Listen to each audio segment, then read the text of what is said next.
Agora de manhã, a gente tem falado sobre esse assunto que eu considero um dos assuntos mais importantes, básicos, fundamentos assim tremendos da nossa vida. A gente às vezes olha o contexto da vida de Deus com coisas para serem acrescentadas à nossa vida e a gente não olha muito esse lado, da outro lado dessa moeda, que talvez seja esse, de que Deus requer de nós um certo comportamento, uma certa atitude, sem a qual não dá para vencer, queridos. Pode estar certo disso. Então a gente está falando sobre isso aí já há um tempo, e a gente tem depositado alguns conceitos aqui sobre isso, a gente vai repetir. Abra lá sua Bíblia em Josué capítulo 3. E esse tem sido o nosso texto base. Disse Josué ao povo, no verso 5, santificai-vos. E a gente sabe que a palavra santificação fala sobre separação. Separai-vos, porque amanhã o Senhor fará maravilhas no meio de vós. É um verso condicional. Deus não fará maravilhas se nós não vivermos de maneira própria, como Ele pede. Já vou passando para 1 Tessalonicenses, capítulo 4, verso 3, diz lá: pois essa é a vontade de Deus, a vossa santificação, é a vontade de Deus. Esse é o desejo de Deus. E Hebreus, capítulo 12, é o nosso texto também base, que a gente tem lido sobre esse assunto. E diz lá no verso 14: segui a paz com todos, e a santificação, sem a qual ninguém o quê? Verá o Senhor. E a gente então está falando sobre esse assunto, e algumas coisas a gente tem dito, como a palavra santificação tem o significado de separação, não porque simplesmente nós vamos ficar separados de alguém, mas separados para Deus com um propósito, né? É uma finalidade. Deus tem uma finalidade na tua vida. Gente, se eu perder o foco de que Deus tem um propósito na minha vida não tem sentido. As pessoas não têm sentido quando não há um propósito. Qualquer coisa, há um propósito para ser feito. Se não houver o propósito, de nada adianta. E a nossa vida tem sentido, ela toda, o viver tem sentido, porque Deus tem propósito com a tua vida. Diga aleluia. Então você não pode perder isso. E a gente falou que santificação é o processo pelo qual nós vamos nos tornando cada vez mais semelhantes ao nosso Senhor Jesus em tudo que a gente pensa, em tudo que a gente faz, em tudo que a gente diz. Isso é algo gradativo, é algo que vai sendo feito na nossa vida, nós vamos sendo transformados, como diz lá em 2 Coríntios, de glória em glória. Somos transformados de glória em glória. Diga aleluia. Então essa é a visão correta sobre esse assunto, que eu já conversei sobre isso, daquilo que não é santificação. Você se lembra disso? E a gente falou o que não é santificação, porque parece que o que fica aí ecoando nos ouvidos é justamente o errado, né? A facilidade em aprender coisas erradas é tremenda, gente. É mais fácil aprender o errado do que o certo. É impressionante. Isso aí é espiritual, pode estar certo que é. Porque o inimigo não quer que você conheça a verdade e você seja liberto. Aleluia. Amém. Beleza, então a gente estava falando sobre algumas razões pelas quais Deus exige de nós que nós nos santifiquemos. Essas razões vão te mostrar toda essa panorâmica da visão da Bíblia a respeito da nossa vida. Então a primeira delas que a gente falou é que Deus é santo, a gente não pode viver com Ele se nós não andarmos como Ele anda. É tremendo.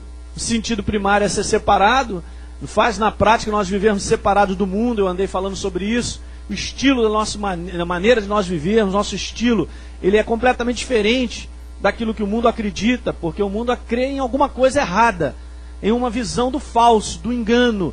Toda a base do mundo é o engano, gente. E o engano é a operação de Satanás sobre o mundo. Você vai ler Apocalipse capítulo 21, quem já passou batido aí, que a gente fez essa leitura um pouquinho aí atrás, viu lá que no capítulo 21 fala que ele é o sedutor, ele é o enganador das nações, dos povos. Nós não, nosso padrão é a verdade, diga aleluia. Segundo motivo que a gente viu é esse, de que através da santificação o amadurecimento chega. E nós temos que amadurecer. Porque aonde há o amadurecimento, há a plenitude das coisas. Então se a igreja não amadurece, ela fica aquém de receber de Deus. E Deus tem as coisas melhores e preparadas para nós no tempo que nós amadurecermos. Porque estaremos em condições de receber. Diga aleluia, gente. Isso aqui é maravilhoso. Isso também é um incentivo a cada um de nós. Lembra que eu falei aqui sobre Sansão? que mostra um retrato tremendo que nós lemos lá sobre a falta do amadurecimento, como criança o que ele perdeu. E a gente falou umas 3 coisas lá a respeito da vida de Sansão, ilustrando isso. A igreja precisa crescer. Pastor, mas ela não cresce como deveria. É isso mesmo, mas tem que crescer porque precisa ser ensinado sobre isso também. Se você não sabe nada sobre o assunto, como é que você vem a descobrir? Pode até vir a descobrir, mas que é complicado, é complicado. Então a igreja tem essa missão de ser a via de ensino. Se você for pegar Mateus capítulo 28, na grande comissão, no finalzinho está escrito assim, ensinando a guardar tudo que vos tem ordenado.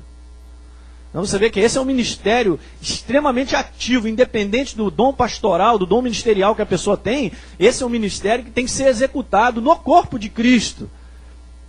O ministério do ensino, do aprendizado, de enxergar as verdades e abrir para que você se agarre a elas. Diga aleluia. É isso aí. Como é que você conhece algo se você não foi apresentado? Santificação, então, é a via que leva ao amadurecimento da igreja. A igreja, ela amadurece. A igreja que amadurece é aquela que entende e responde. Esse contexto do responder às coisas de Deus é grande, gente. Porque ouvir, a gente está ouvindo, mas fazer uma resposta, que é tomar uma decisão em cima daquilo que a gente ouve, é outra coisa. É um segundo passo, e talvez seja esse o passo mais sacrificial mesmo. Porque até então ouvir não tem sacrifício nenhum. Mas depois pegar isso e colocar na prática como decisão, aí tem. Mas é aí que está a bênção. Diga aí teu irmão, é aí que está a bênção, meu irmão. Fala, é aí que está a bênção. É, aí que está a bênção. Já posso ir embora, eu estou alegre. Terceiro motivo, porque sem viver a santificação, não vamos resistir ao inimigo. O inimigo, não é uma questão do inimigo, gente, só simplesmente dizer, olha aí meu irmão, olha para mim, olha. Sou da igreja. Ele pode até dizer assim, e daí? Esse negócio de dizer que sou da igreja, sou de Jesus, eu tenho carteirinha de membro, de diácono, até de pastor, de bispo, isso não funciona. Porque o inimigo, ele sabe que se a nossa vida estiver vazada, já era. O que funciona na resistência ao inimigo é o quanto nós temos de integridade, de comportamento, de atitude, como Deus pede. Ele vê e dá uma olhada, ih rapaz, esse cara não tem buraco. Nós estamos fazendo um teste ali no nosso batistério. Desde ontem enchemos o batistério. Glória a Deus. Só que o bichinho está vazando. Está vazado ou não está? Diz o Sebastião que tem jeito. Glória a Deus. Porque eu já logo fiquei assim preocupado. Ele falou, vai pregar a palavra. Não fica preocupado. Então, eu falei, Sebastião, vamos quebrar esse negócio todo e botar uma manta de novo. Calma que tem solução. Até amanhã nós vamos olhar. Ele é calmo. Ele vai lá observar. Se vazar mais, aí a gente quebra. Mas se não vazar, dá-se um jeito. Mas vaza, gente. Se a gente estiver vazado, não resistimos ao inimigo. Por mais que sejamos legítimos filhos de Deus, por mais que a nossa herança é tremenda, por mais que a natureza de Deus esteja em nós, o Espírito Santo está em nós. Eu não posso dizer, olha Satanás, maior é aquele que está em mim do que aquele que está nesse mundo, se a minha vida está vazada. Não funciona. Meras palavras. Quem está entendendo, diga aleluia. Eu já falei muito sobre isso. Vimos isso, né? Não poderemos, Josué 7:13, esse é o verso mais poderoso para nos ensinar isso. Não poderemos, não. É Deus quem está falando isso. Deus, não poderemos vencer os inimigos enquanto, no caso dessa Bíblia viva está escrito, esse pecado não foi enfrentado e resolvido. Maneira errada de viver. Fazer as coisas erradas. A gente viu isso, que a estratégia do diabo é tomar a nossa mente para influenciar o nosso comportamento e a gente fazer coisa errada. Na prática, o que mais derrota as pessoas é isso aqui. Comecei a estudar sobre esse assunto e a gente chega a essa conclusão. Qual é o ponto de maior derrota na minha vida? É o ponto dos relacionamentos. É o ponto dos relacionamentos. E Deus leva esse assunto muito a sério. Porque Ele ama o semelhante. Ele criou você, Ele criou todos nós. Você vê que Deus não deixa nenhuma brecha na palavra para que a gente tenha um comportamento estranho para com até as pessoas lá de fora, que não o conhecem, porque Deus ama. Diga aleluia.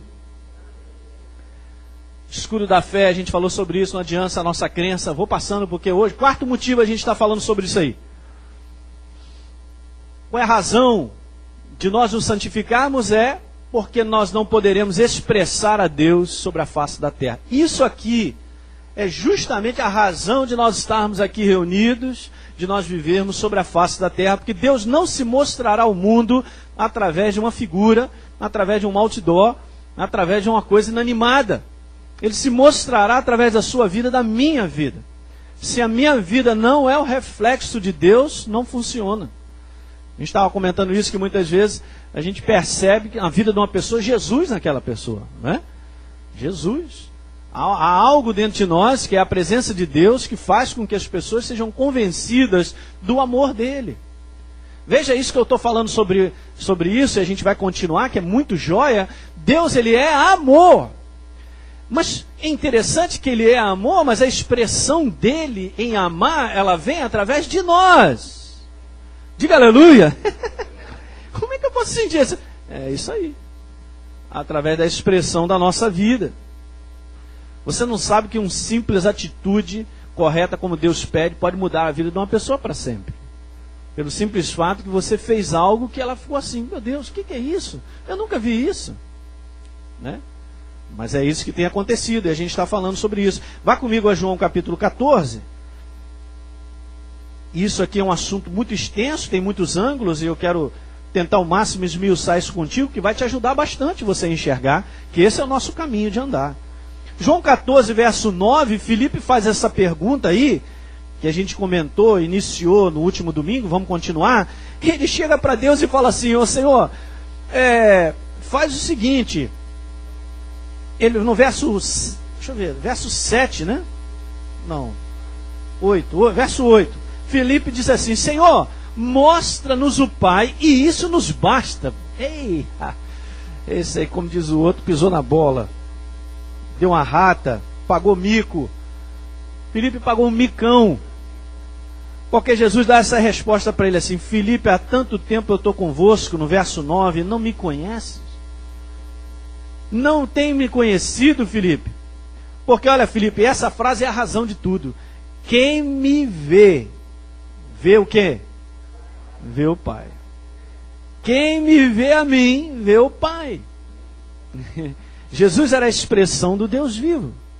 Era isso, então, que Deus está querendo dizer para nós, simplesmente aqui entre linhas, o que está querendo ser, o que está dito é o seguinte, que nós também seríamos a expressão de Deus para esse mundo. Um pouquinho mais adiante em Atos, Jesus já tinha subido, alguém disse a respeito dos discípulos, agora eu entendo o que está acontecendo tudo isso, porque eles andaram com Jesus. Se você anda com Jesus, você se torna um Jesus em atitudes e comportamentos, diga aleluia. E é exatamente isso. Essa é uma das declarações mais lindas de Jesus. Olha, Filipe, eu acho que você não está entendendo nada, meu irmão. Olha para mim que você está vendo o Pai. Isso é declarado em Hebreus, no primeiro capítulo, que diz lá que Jesus era a expressão exata de Deus, do seu ser. Glória a Deus, hein? Então a gente estava falando sobre esse contexto aqui, a gente vai voltar a ver algumas frases. Se o mundo precisa de Deus, ele somente verá a Deus através da igreja. Essa é a missão da igreja. A missão da igreja é ser o reflexo de Deus. Mas algumas consciências sobre esse assunto têm sido perdidas. E a gente tem que resgatar isso rapidinho. Porque se a gente não anda no caminho correto, a gente não verá coisas que deveriam acontecer. Mas eu creio que isso vai se acontecer assim, estava lembrando essa semana mesmo, lembra domingo passado a gente falando sobre isso, o Atílio aqui falou sobre o espalhar da presença de Deus, a glória do conhecimento de Deus encherá a face da terra, né? A gente voltar a resgatar esse valor do mais simples, mas é isso aí mesmo. É a nossa missão que a gente falou sobre isso. Veja, a igreja de hoje, ela precisa, como eu falei, a reaprender a andar em amor. Porque essa é a maneira de andar. E eu comentei isso, que choca muito e tem acontecido, de nós encontrarmos pessoas cada vez mais estranhas, né? Pessoas, será que é crente ou não é? Porque a gente vive essa época, como eu falei, sem precedentes do conhecimento. Vai crescendo sobre Deus, sabe? É interessante isso, né? O conhecimento sobre Deus, ele cresce, mas o viver a Deus parece que tem diminuído. Isso é um paradoxo, gente, é estranhíssimo. O conhecimento sobre a face da terra aumenta, o nosso país tem crescido no conhecimento sobre o Deus verdadeiro. Nunca tivemos tantas literaturas aí no nosso mercado sobre Deus e falando sobre Ele. Mas o viver tem sido deixado de lado, ou então parece estar regredindo, porque não tem sido falado de que essa é a maneira de andar. De nada adianta o conhecimento, como eu falei. Então, conhecimento, sabedoria é o conhecimento de Deus. De que me vale se eu não sou sábio? Se eu não tenho colocado ele em prática? Não vale nada, gente. É como eu ter tudo, o maior valor na minha mão, e aquele valor não trazer benefícios para a minha vida e para quem está ao meu redor. É um negócio meio estranho isso. Está dando para entender isso nessa manhã, gente? Esse é um assunto que nós temos que lidar com isso. A nossa carne não gosta disso porque ela tem a maneira dela andar. Ela tem essa sequência como o mundo faz. Mas nós não somos mais velhas criaturas. Como nós lemos no início do nosso encontro, está aqui o tratado de conduta da nova criatura. E esse tratado ele é poderoso porque ele venceu o inferno. Deus tratou dessa maneira. Veja o comportamento de Jesus aqui em 1 Pedro, porque Jesus teve esse comportamento, né? Jesus não chegou aqui para brigar, puxar a espada com todo mundo. 1 Pedro, isso aqui me chama atenção, sabe? Vá lá em 1 Pedro. Falando a respeito da atitude de Jesus, do comportamento dele, Pedro diz o seguinte. 1 Pedro, capítulo 2, verso 22. Falando a respeito de Jesus, diz assim: o qual, falando dele, não cometeu pecado, nem dolo algum se achou na sua boca. Palavra estranha. Boca limpa, gente boa, só abria para edificar. Verso 23, pois ele, quando ultrajado, o que está escrito aí? Mandava ver. Mandou raquete nele, raquetava também. Não, ele quando ultrajado não revidava com ultraje. Quando maltratado não fazia ameaça. Ele era a expressão de Deus ou não era? Era expressão de Deus. Então esse é o nosso comportamento. Pastor, mas não dá primeiro para quebrar o dente, para depois então pedir perdão. Porque a primeira vontade é quebrar os dentinhos, depois a gente abraça. Não. É a primeira vontade. É a minha também. Não é não? Você às vezes passa a situação que o negócio... Ah, capeta, eu vou te quebrar o dente agora. Mas o capeta tem que estar nele, na outra pessoa. Você sabe que o inimigo usa pessoas para poder te perturbar. É verdade isso ou não? Ele só pode fazer isso. Ele usa pessoas para te perturbar. Fez isso com Paulo demais, fez com Jesus, faz com cada um de nós. Então, a gente passa situações, queira ou não queira, de que esse tipo de coisa acontecerá. Muitas vezes sem a gente provocar, né? Mas então fala-se sobre Deus e vive-se menos a Deus. Cresce o conhecer sobre Deus e vive-se menos. Eu já falei sobre isso do crente maluco, estranho. Mal educado, desbocado, agressivo, frustrado. Dá mau testemunho. E o cara é crente. Que é isso, rapaz? Tem que passar numa escova. Numa lixa 10. Não funciona. Tem alguma coisa errada nisso aí. Claro que tem. Lembra que eu li com vocês? Vamos a Mateus 24. Isso aqui. Jesus chega. Olha, gente, no final dos tempos vai acontecer isso, hein? É interessante que Jesus poderia declarar muitas coisas de final dos tempos, mas ele deixa algo registrado sobre relacionamento. Ah, não, vai ter terremoto, vai isso, aquilo, outro e tal. Não, mas Jesus frisa, e Deus frisa muito bem aqui, algo sobre relacionamentos. E é o que nós estamos vivendo em Mateus 24. Está dizendo lá no verso 10. Nesse tempo, muitos hão de se escandalizar. Essa palavra é ofensa. As pessoas se ofenderão por qualquer coisa e qualquer motivo. E isso tem acontecido. E veja o que está escrito aí. Trair e odiar uns aos outros. Que espírito é esse? Diabólico. Jesus está falando sobre o final dos tempos, que isso iria acontecer. E o que mais incrível é isso aqui que eu li aqui, ó. Vamos voltar, porque às vezes a gente lê e não pega algo, ó. Nesse tempo, muitos, não são poucos, muitos, verso 12, por se multiplicar a iniquidade, o amor se esfriará de quase todos. Esse amor que aqui Jesus está referindo é o amor ágape. Está falando do amor de Deus. Ele se esfriará. É claro que ele se esfriará. Como é que o amor de Deus ele pode aumentar? Ele pode se aquecer quando as vidas os demonstram. Quando as vidas demonstram o amor de Deus. E se o homem só tem demonstrado o ódio, a traição, o mau relacionamento, como é que Deus pode se expressar? O amor se esfriará.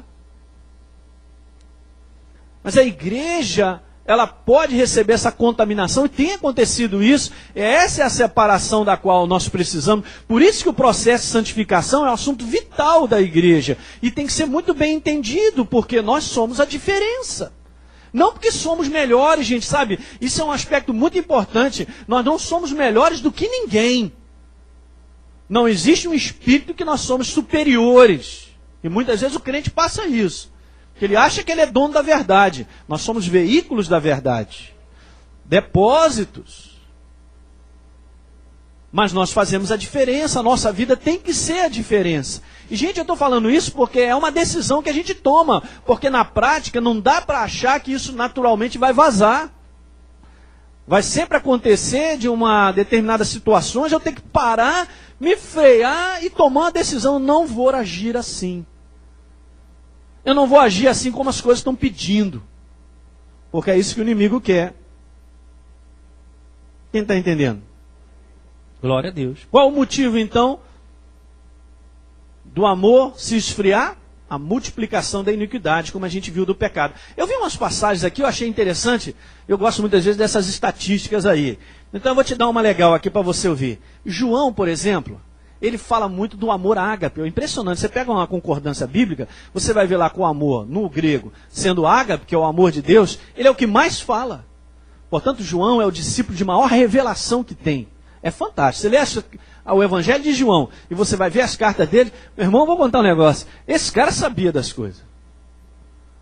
E olha só essa que coisa interessante. João cita o amor ágape, o amor de Deus, 33 vezes em 5 capítulos de 1 João.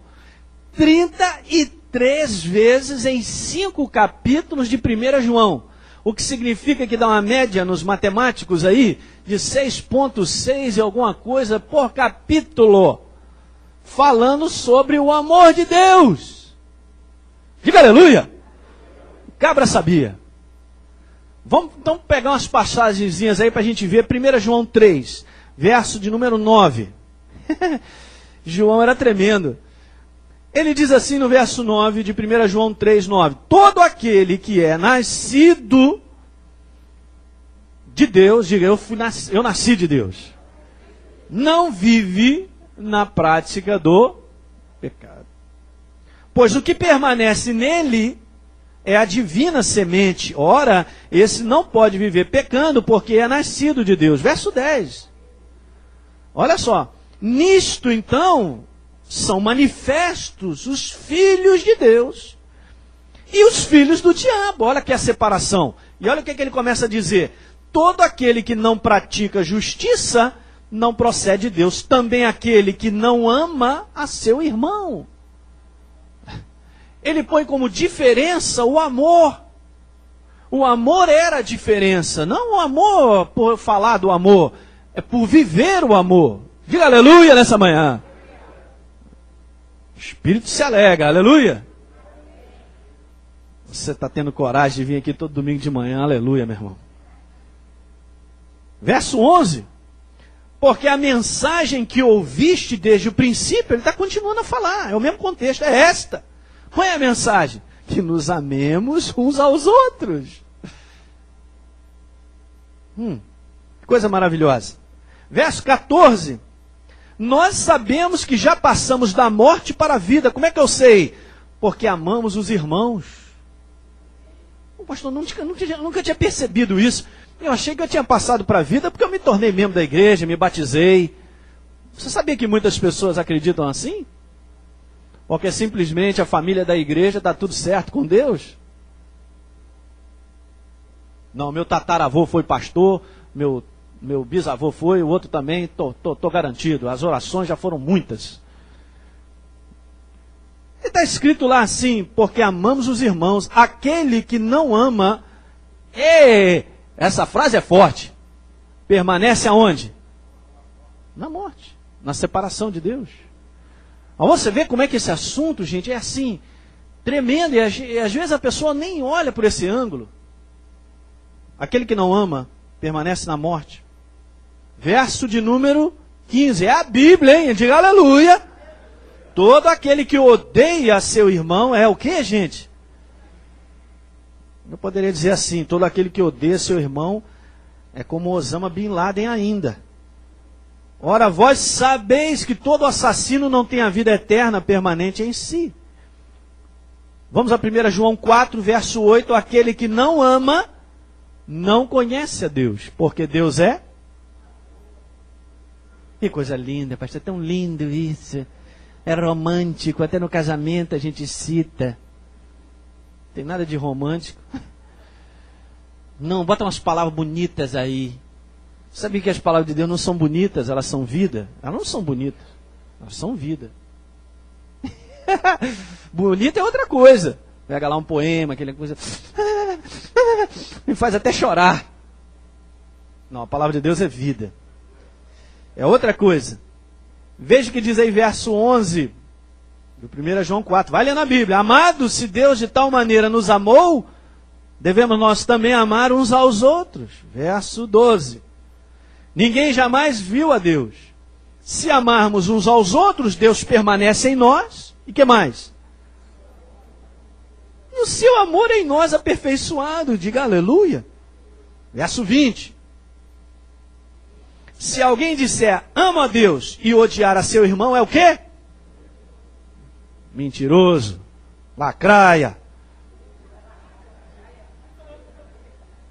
Pois aquele que não ama seu irmão, a quem vê, não pode amar a Deus a quem não vê. E olha só, o que é mais incrível é o seguinte, e isso aqui tem sido um problema sério. Deixa eu dizer uma coisa que tem acontecido aqui, guarda isso no teu coração nessa manhã. Por que o povo de Deus tem dificuldade de ter comunhão com Deus? Porque não está tendo comunhão com os homens. Eu vou repetir isso. Por que o povo de Deus tem tido grande dificuldade de ter comunhão, de amor com Deus? Porque não tem amado os outros. Porque se eu ponho a expressão dele para valer na minha vida, eu mantenho comunhão, canal fluente com Deus. Por isso hoje tem se perdido isso, como eu falei, porque viver a Deus requer de nós essa comunhão. As pessoas estão conhecendo, mas não estão vivendo a Deus. O canal de comunhão com Deus está sendo quebrado porque o canal horizontal, que é o canal que põe Deus em prática, não tem sido visto. Quem está entendendo o que eu estou falando nessa manhã? As pessoas não sabem quanto Deus se manifesta mais na prática do que algo assim esperando do céu. É tremendo assim, ó. Relacionamento, vida de horizontal. Tem gente que diz assim, eu sirvo a Deus da minha maneira. A sua maneira é estranha, esse cara é estranho, pode saber que esse é ET. O cara que fala que serve a Deus da maneira dele, ele está estranho, porque nós servimos a Deus servindo aos homens. Na nossa maneira de ser, no que precisamos fazer, na nossa responsabilidade, na nossa submissão. Não, eu sirvo a Deus, não tem esse negócio de igreja mais, não acredito mais. Tudo quanto é pastor não vale nada. Puro pensamento diabólico, né? Se o inimigo puder frear a nossa conduta entre outros, ele vai fluir, ele vai fechar esse canal com Deus. Quem está entendendo? Glória. Então a atividade demoníaca do mundo sobre as pessoas tem afastado mais e mais a expressão do amor de Deus, o próprio mundo. Essa é a missão do engano. Existe uma relação direta, vamos seguindo hoje aqui, falando sobre isso, entre a expressão do amor de Deus e a nossa fé, gente. Fé, gente, é simplesmente o nosso estilo. Ouça o que eu quero te falar, se nós somos filhos da fé, foi porque o amor de Deus proporcionou essa relação. Se eu vivo o estilo da fé, porque o amor dele proporcionou. E como é que isso continua? Vivenciando. Essa frasezinha aqui eu guardei porque Deus me falou assim, eu registrei, jamais vou esquecer isso aqui. Vamos dar uma definição de fé assim que... É essa aí, ó. Fé é o nosso estilo de viver o amor de Deus. Bom, pastor, eu quero saber daquela outra para derrubar muralhas. É essa. Não, eu quero saber daquela para botar o capeta para correr. É essa. Não estou entendendo bem essa aí não, pastor. Não estou entendendo. Não, me dá aquela outra que eu abro. Minha boca. É essa. Fala comigo. Fé. A verdadeira fé é o nosso estilo de viver o amor de Deus. Isso aqui derrota qualquer demônio. Não, pastor, eu quero saber daquela que eu estou cheio de problema para resolver. Aquelas coisas que não saem ainda, está lá encalacrado e tal. Eu estou precisando de alguma coisa para resolver. Aquele negócio lá. É essa aqui. Põe essa para valer, os outros Deus vai lá e chega e resolve. É impressionante, a gente não pode separar a nossa fé por áreas e achar que dessa maneira eu procedo assim, nessa outra área eu procedo assim. Não, viva dessa maneira e a tua fé vai funcionar para tudo quanto é lado, meu irmão. Você vai abrir a tua boca, você vai orar e vai acontecer. Coisas assim, detalhes mínimos. Não terá, é como Deus disse lá no Salmo 81, lembra que a gente leu aqui? Eu de pronto vou abater o inimigo. As dificuldades, as barreiras, elas cairão. As coisas mudarão. Gente, por que coisas não mudam na vida de muitos da igreja? Anos a fio. Porque essa maneira, que é a verdadeira fé, a maneira de se viver, não está sendo colocada em prática. Eu creio disso aqui, a culpa disso também não é a igreja, eu sei bem disso. Vamos dizer que aqui tem meio a meio, talvez tenha menos para a igreja e mais para a direção daquilo que acontece na frente, porque Deus sempre colocou comandantes adiante. A igreja, ela precisa ser ensinada e as pessoas estão esquecendo isso. Muitas vezes você precisa enxergar esse assunto, como a gente tem analisado, gastando. Não importa, eu vou continuar para janeiro adentro isso aí, meu irmão. Porque eu sei que isso aqui é fundamental, a gente abrir o leque de compreensão sobre isso e entender isso muito bem dentro do Espírito. Aí você tem capacidade de seguir cada vez mais adiante. Aleluia. Porque entendo bem isso. E outra coisa, quanto mais você entende, você vai compreendendo e abrindo o leque, o inimigo não vem bater papo no teu ouvido, falar coisinhas que você vai ficar balançado, que você já sabe que o que ele vem falar está tudo errado. Lembra que eu comentei aqui que um dos grandes problemas da igreja é a mente confusa, é a confusão de coisas porque aprendeu coisas erradas, não tem certeza de muitas das verdadeiras, então veja, se eu tenho poucos fundamentos verdadeiros e muitas coisas erradas, e fora isso, o questionamento do diabo, meu irmão, eu estou lascado. Como é que está isso aí? Então, a necessidade da gente ir abrindo isso aí. Estou acertando, limpando essa área, estou acertando muito bem esses fundamentos na minha vida, é isso aqui, é isso aqui, é isso aqui, ó, não chega perto não, tá beleza, a tua base é grande. Tua base é grande, você pode seguir tranquilo adiante. Pastor, mas será que mesmo é o desejo de Deus que eu possa fluir por essa vida e chegar até o final? Porque muitos têm saído por portas aí, gente. Tem muita gente aí que está ficando tempo na igreja, daqui a pouco está abandonando, esfriando, matando tudo que tem, já não está nem mais frequentando a igreja, sumiu. Mas caramba, 10 anos, ficou ali firme, agora sumiu. Mas na verdade nunca construiu um fundamento certo. Nunca enxergou todos esses ângulos, essas coisas todas. Porque se enxergasse, se tivesse, permaneceria de pé até o fim. Essa é a maior missão. Eu sei que essa missão é responsabilidade minha. Deus colocou no meu coração. Eu sei o ministério que eu preciso exercer para que você chegue até o final e um dia você encontre comigo lá. Ei, pastor, estamos aí, beleza. Legal. Pastor, mas que isso? Eu não vou ficar pelo caminho, é mesmo? Com poucos fundamentos de verdade? Com questionamento do diabo? Com mente confusa? Com o mundo cada vez mais fracassado? Meu irmão, a porta de saída está logo na frente. Dizer que não vai sair desse caminho é um negócio complicadíssimo. Se não tem fundamento, se não tem amplitude de verdade sendo depositadas, vamos dizer assim, a proporção de você sair por uma porta errada é grande. Pastor, não fala assim não, que eu já fico até com medo. Diga aleluia. Você vai chegar lá, aleluia. Não é isso, gente? Veja Gálatas capítulo 5. Glória a Deus. já que hoje está chuvoso e gostoso, vamos até meio-dia, né? Não posso fazer isso não, porque eu sei que as crianças estão lá em cima. Aí é outra coisa, os professores me enforcam. Há um tempo de tolerância para todas as coisas, eu sei, pastor. Sabe por que eu sei? Porque eu já fui professor de escola dominical. Tem um tempo que o amor fica ali, glória a Deus e tal. Depois, meu irmão, você já está abusando demais, tem que dar aquele relaxe, né, Marcelo? Aquele descanso, né? Para depois você voltar de novo a exercer a decisão de amar sempre. Eu sei que os professores vão me dar um beijo depois e tal. Gálatas 5, verso 6. Esse verso é tremendo. Porque em Cristo Jesus, nem a circuncisão nem a incircuncisão tem valor algum. Mas a fé, que atua pelo amor. Está escrito isso, pastor, eu não havia lido isso. Pois bem, para a gente simplificar esse verso, eu botei aqui para a gente ler de maneira bem prática ele. Porque Paulo fala circuncisão, incircuncisão. O que Paulo está falando sobre isso? Esquece isso aí. Paulo, o que ele quer dizer para a igreja, está falando para nós, para os Gálatas, para nós, é o seguinte: em Cristo Jesus, o que tem valor é a fé que atua pelo andar em amor. Acabou. É só isso. Em Cristo Jesus, o que tem valor é a fé que atua pelo andar em amor. É isso aí. Acabou. Não tem mais nada. E a pergunta é o seguinte: será que é possível, ouça a pergunta nessa manhã, será que é possível estar na família de Deus e ainda assim não andar na perfeita lei do amor? Sim. Sim.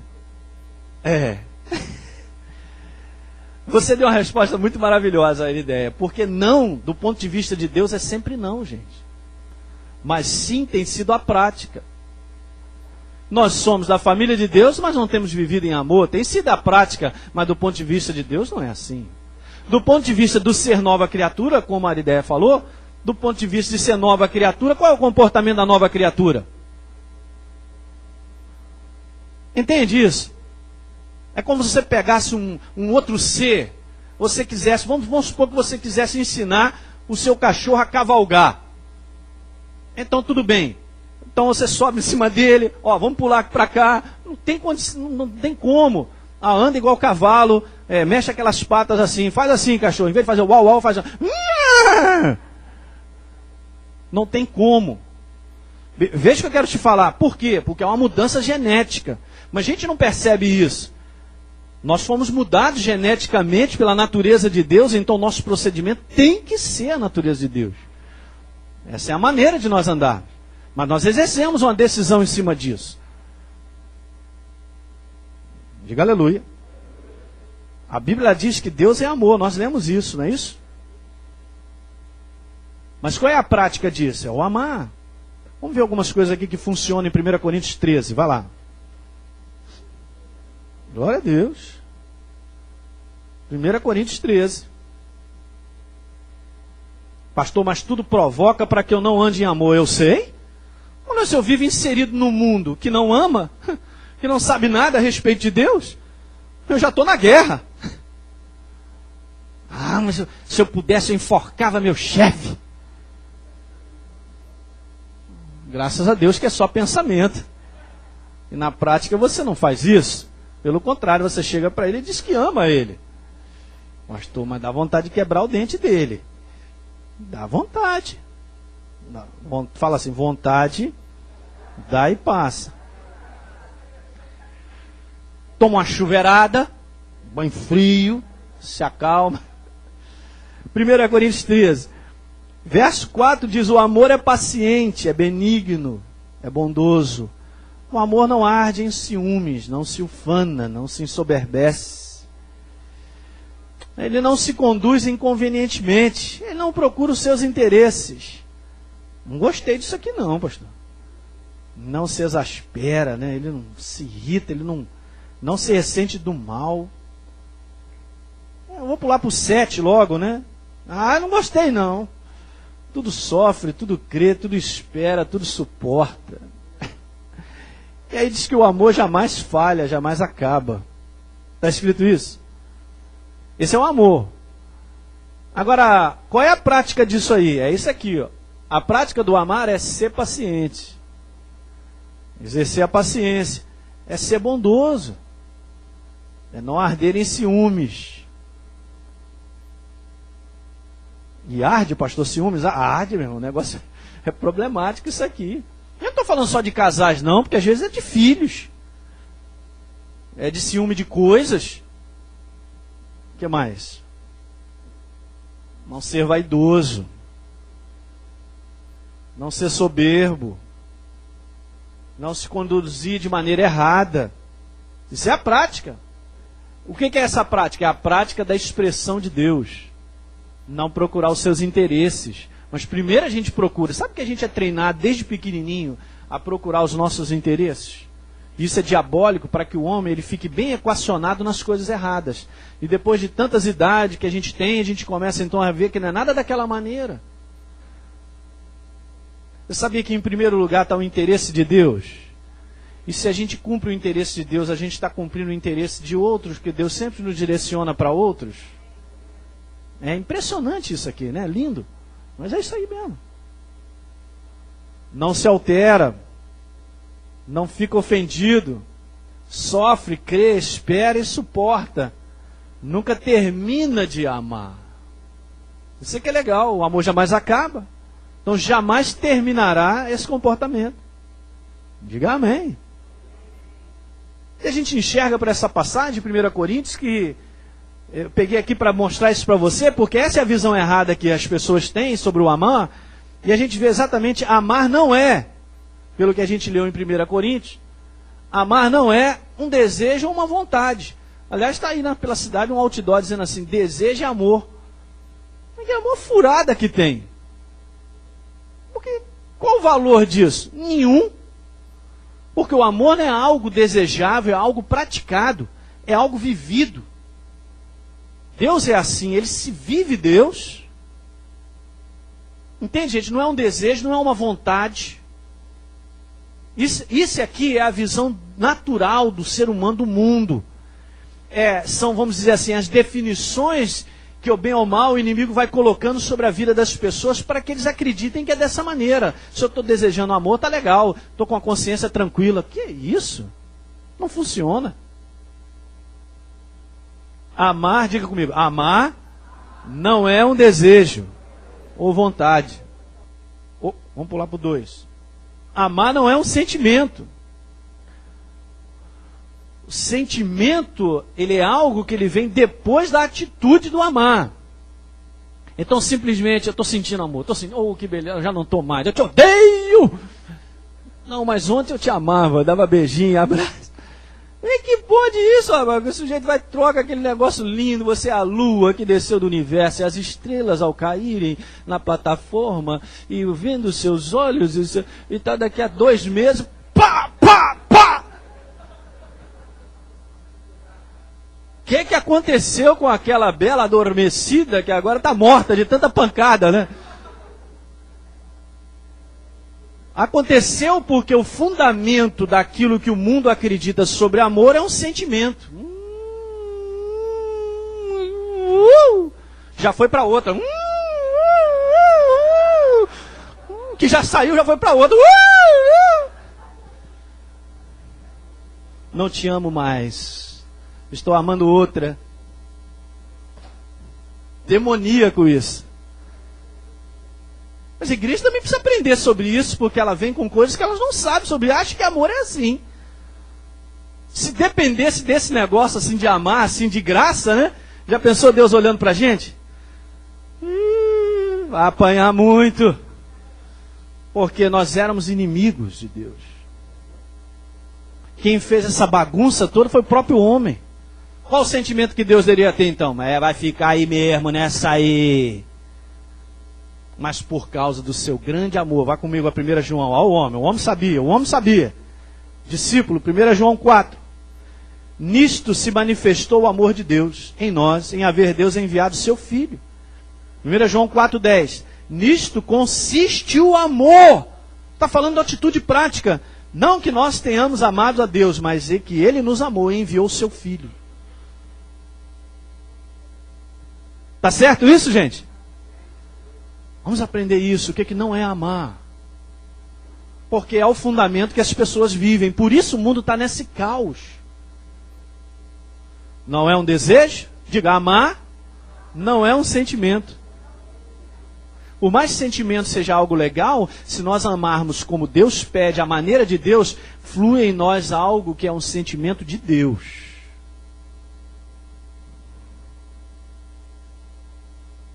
Veja aí, amar não é uma inclinação natural. Não é uma inclinação natural. Deus sabia disso. Não é uma inclinação natural da nossa carne, porque, veja, queridos, Jesus manda assim dizer para a gente em Mateus, você tem que amar os seus inimigos. E ele sabia que ele não estava conversando com a carne, ele estava conversando com o espírito daquele que é nova criatura. Porque a carne não ama ninguém, ele é meu inimigo, meu irmão passa do outro lado, porque senão vai comer pedrada. Não é uma inclinação natural, é uma decisão que você toma. Se o povo de Deus tomasse mais decisões, eu ainda vou falar sobre isso, vai ser legal, porque nós andarmos em amor, nós temos que olhar 3 áreas na nossa vida. A gente vai conversar mais sobre isso, vai ser muito bom. E eu creio, e daqui por diante, aí uns domingos que a gente puder falar sobre isso aí, né? A gente vai ter essa sequência de Natal quebrado, mas em janeiro, deixa eu te dizer, Deus vai curar muitas pessoas.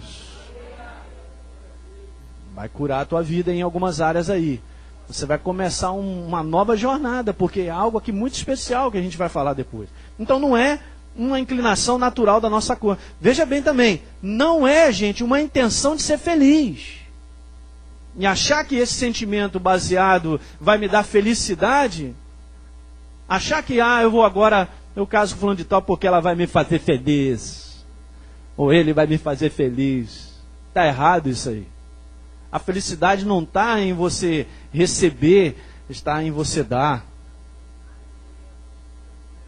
É verdade o que eu estou dizendo. A carne é o contrário. A carne acha e acredita que é em receber. Por isso ela é egoísta, ela tem um comportamento errado. Ela enxerga errado. É isso aqui. Esse é o fundamento de como o mundo enxerga sobre amar. E a gente percebe, lendo 1 Coríntios 13, que não é nada disso. Porque se você pegar 1 Coríntios 13 e dá para o pessoal ler e ver que aquilo é uma prática, não é isso não, essa página está errada. Então amar, andar em amor, é um conjunto de comportamentos e atitudes doadoras para com o nosso semelhante. É só isso. Porque é o que Deus faz. E aí então vamos terminar lendo João 13. 1 João 13, verso 35, nós conhecemos. Veja como João fala sobre amor. 1 João, João 13, perdão. É o Evangelho, né? Perdão. É o Evangelho de João, capítulo 13, verso 35. Nisto conhecerão todos que sois meus discípulos. Todos que são meus filhos. Reconhecerão que são a igreja, que a turma me pertence, se tiverdes amor uns aos outros. Na Nova Versão Internacional diz assim o finalzinho, se vocês se amarem uns aos outros. É legal esse se amarem porque aqui põe na prática, né? Eu gostei da Nova Versão Internacional porque aqui diz assim, se tiver amor uns aos outros. Não é tiver de sentimentos, você entende o que eu estou dizendo? De boa intenção, eu quero que você se dê bem, ou você... Não é isso aí não. É se amarem na prática. Se amarem uns aos outros. Gente, essa mensagem é a mensagem vencedora. Essa é a arma mortal contra o inimigo. Existem 2 mísseis, daqueles assim, bomba atômica, de hidrogênio na cabeça do inferno. São só esses 2. Amar e perdoar. E o inferno está detonado. É só umzinho. Pum! Amar e perdoar. A gente vai falar, quando a gente continuar e dar sequência sobre isso, sobre esse comportamento do perdoar. Amar e perdoar. Arrebenta com o inferno. Pastor, e os meus probleminhas? Seus probleminhas serão todos resolvidos. Você vai passando adiante, meu Deus vai só resolvendo. Vamos ficar de pé. Vamos agradecer a Deus, porque Deus tem nos enchido da verdade dele. O amor já venceu. O amor nunca falha. O amor sempre vence.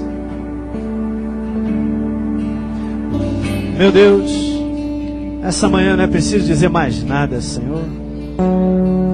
O Teu Espírito Santo confirma, acrescenta ao nosso espírito, ajusta.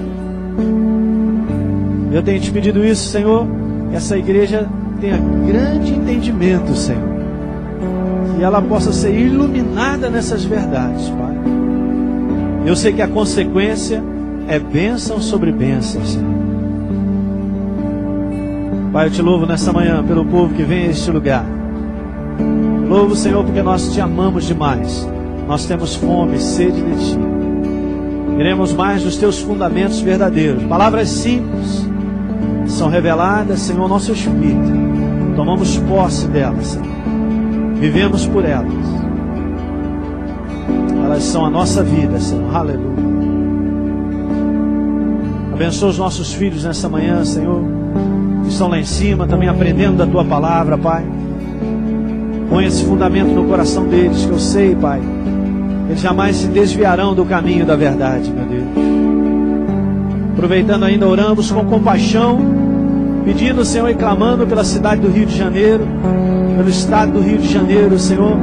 Mudança, Senhor. Não é simplesmente mudar governo, Senhor, porque a raiz da maldade está no coração do homem, Pai. Mas vai transformando e derramando, Senhor, da Tua misericórdia e compaixão, no derramar do Teu Espírito, salvando, curando, libertando, encarcerando. E aquele, Senhor, que está na direção de governo, de autoridade, meu Deus, levanta o estado do Rio, essa cidade, Pai. Opera de maneira abundante sobre este lugar, meu Rei. Oh, Pai, em nome de Jesus Cristo, nós clamamos aquilo que Tu és, Senhor. Tu és compaixão e misericórdia, Pai. Aleluia. Glória ao Teu santo nome nessa manhã. Essa paz que está no nosso coração é o registro da Tua verdade, Senhor. Aleluia. Leva-nos debaixo do Teu cuidado, Senhor, sempre. Cobre-nos com Teu sangue, nossa família, os nossos filhos, tudo que envolve a nossa vida. Aonde quer que nós formos, nós somos cobertos com o Teu sangue, Pai. Obrigado por esse domingo.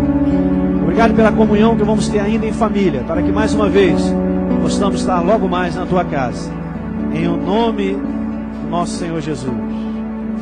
E todos digam aleluia. Amém, igreja. É isso aí. Logo mais tem mais.